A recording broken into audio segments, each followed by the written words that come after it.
नमस्कार, मैं हूं आपके साथ रोहित और आप देख रहे हैं एनएफ न्यूज। और लीजिए, अयोध्या मामले पर जिस नेता के बयान का आपको तहे दिल से इंतजार था, वो बयान सामने आ चुका है। माननीय नेताजी हैं अखिलेश यादव। देर से ही सही, लेकिन अयोध्या में हुए मामले को लेकर अपनी बात उन्होंने अब रख दी है। लेकिन ये क्या, नेताजी पीड़िता के प्रति उतने संवेदनशील नहीं दिखे जितने की बलात्कार करने वाले मोहित खान के प्रति दिखे। ओह अच्छा है, ये मोहित खान तो समाजवादी पार्टी का नेता है ना, लेकिन उससे क्या, जिस तरह से पीडीए चिल्लाकर अखिलेश ने वोट बटोरे लोकसभा चुनाव में, क्या ये उनकी जिम्मेदारी नहीं थी कि वो इस समाज के लोगों का साथ देते? वो इस समाज की लड़कियों की इज्जत को तार तार करने वालों के खिलाफ सख्त कार्रवाई की मांग क्या नहीं कर सकते थे? करना तो चाहिए था, लेकिन करेंगे नहीं, क्योंकि राजनीति का चक्कर है बाबू भैया, राजनीति का चक्कर। अभी हाल ही में समाजवादी पार्टी के अध्यक्ष अखिलेश यादव गोमती नगर के जनेश्वर मिश्र पार्क पहुंचे और सपा के पूर्व नेता जनेश्वर मिश्र को श्रद्धांजलि दी। इस दौरान अखिलेश यादव ने साफ कहा कि बीजेपी चुनाव से पहले षड्यंत्र कर रही है, खासकर मुस्लिमों को लेकर उनकी सोच साफ दिखाई दे रही है। अखिलेश यादव ने योगी आदित्यनाथ को लेकर तंज कसा कि वो शख्स योगी नहीं हो सकता जो लोकतंत्र पर भरोसा नहीं रखता। गोमती नगर वाले मामले से लेकर अयोध्या तक पर अखिलेश यादव ने क्या कुछ कहा है, विस्तार से सुन लीजिए। मेरे पत्रकार साथियों, सच्चाई आप भी जानते हो। भारतीय जनता पार्टी साजिश, चुनाव से पहले भारतीय जनता पार्टी षड्यंत्र करना चाहती है चुनाव से पहले, और उनका लक्ष्य पहले दिन से रहा है कि समाजवादियों को कैसे बदनाम किया जाए, और खास कर से के मुसलमानों को लेकर के उनकी जो सोच है वो अनडेमोक्रेटिक है, अनकॉन्स्टिट्यूशनल है। ये सोचिए, एक मुख्यमंत्री योगी, तो इसका मतलब ये है कि अगर कोई योगी अगर वो लोकतंत्र पर भरोसा नहीं करता है और कॉन्स्टिट्यूशन पर भरोसा नहीं करता, वो योगी नहीं हो सकता है। मैं 3 घटनाओं का उदाहरण देना चाहता हूं आपके सामने।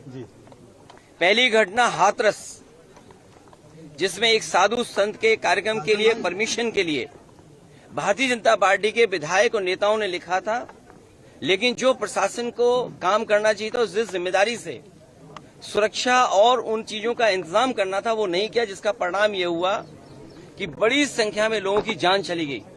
न केवल जान गई है, उनका नुकसान हुआ बड़े पैमाने पर। बहुत से लोगों का हाथ पैर या जो भी नुकसान हुआ, उसका कोई मदद सरकार ने नहीं की।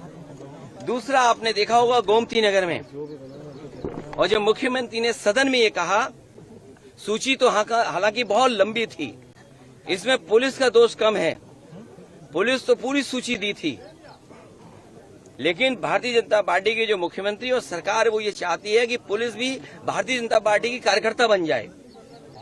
ये जो नए तरह का काम हो रहा है कि पुलिस को भी ये भारतीय जनता पार्टी का कार्यकर्ता बना रहे हैं। जब पुलिस ने सूची दी सब नामों की, तो आखिरकार मुख्यमंत्री जी ने केवल यादव और मुस्लिम का नाम क्यों पढ़ा? और सच्चाई पुलिस भी जानती है कि जिसमें कि यादव का जिसका नाम लिया है, सुनने में आ रहा है कि वो फुटिंग में नहीं था, जो कैमरे की जो तस्वीर है उसमें नहीं है, वो कैमरे में नहीं था, क्योंकि वो चाय पीने गया था और पुलिस को यादव मिल गया, इसलिए उसको जेल भेज दिया। मैं आपके सामने कहना चाहता हूं, ऐसे लोग जो कानून का उल्लंघन कर रहे हैं और भारतीय जनता पार्टी का कार्यकर्ता बनकर के काम कर रहे हैं, जब कभी भी सरकार आएगी, ऐसे अधिकारियों के खिलाफ भी कार्रवाई होगी। और तीसरा उदाहरण, अभी रुक जाइए, तीसरा उदाहरण अयोध्या का, जिसमें कोई पॉलिटिकल पार्टी, अगर समाजवादी पार्टी ये बात कहती है कि डीएनए टेस्ट होना चाहिए, कैसे मुख्यमंत्री हैं ये, इन्हें कौन राय दे रहा है? ये कानून किसका संशोधित है? ये इन्हीं का संशोधित कानून है 2023 का, जिसमें ये कहा गया है कि डीएनए टेस्ट होना चाहिए अगर 7 साल से ज्यादा किसी की सजा का कोई प्रावधान है तो क्या गलत मांगा? और उनके परिवार के लोग कह रहे हैं, और वहां भी पुलिस सच्चाई जानती है, हमारे पत्रकार साथी भी जानते हैं सच्चाई। वहां की पुलिस जब बीजेपी के इशारे पर और वो सच्चाई से अगर काम करना चाहते तो उन्होंने क्या किया? उन अधिकारियों के खिलाफ कार्रवाई कर दी। तमाम अधिकारी ऐसे हैं जो कह रहे हैं कि हमें तो नौकरी बचानी है, हम क्या करें, हम टेंशन में आ जाएं कि हम भी सर मार दें किसी आदमी के सर पे। आपने देखा नहीं बनारस में, क्यूटो में क्या हुआ? अधिकारी पे इतना प्रेशर, इतना प्रेशर, इतना प्रेशर कि वो आकर के सर मार दिया उसके व्यापारी के। सोचिए आप, इसमें तमाम ऐसे लोग हैं, आप अकेले में बात करना कितने प्रेशर में जीवन जी रहे हैं। ये जो भार है इनके पास, मेडल बैनर और ये तमाम लैनियार्ड और नेम प्लेट और तमाम उसके अलावा ऐसा भार है इनके ऊपर, ये काम नहीं कर सकते, न्याय नहीं दे सकते।